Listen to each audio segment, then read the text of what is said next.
কারোর উপস্থিতি যদি তোমাকে আনন্দ দেয় তবে সেটা হলো ভালো লাগা, আর কারো অনুপস্থিতি যদি তোমাকে অস্থির করে দেয় তবে সেটা হলো ভালোবাসা। শুধু হাসলেই সুখী নয়, কাদার মাঝেও সুখ আছে। শুধু কাছে গেলে আপন নয়, দূরে থাকার মাঝেও আপন হয়। শুধু ভালোবাসি বললেই ভালোবাসা নয়, নীরবতার মাঝেও অনেক ভালোবাসা হয়। প্রতিশোধ নেওয়ার দরকার নেই, সময় তোমার হয়ে প্রতিশোধ নেবে।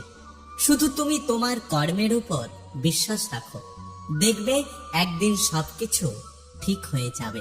বিপদ আসলে ধৈর্য ধরুন। দুনিয়ার সকল মানুষ যদি আপনাকে ঠকায় তবুও ওপরওয়ালা আপনাকে কখনো ঠকাবেন না। আপনার সঠিক প্রতিফল তিনি আপনাকে অবশ্যই দেবেন। নীরব থাকা এবং হাসি খুশি থাকা দুটোই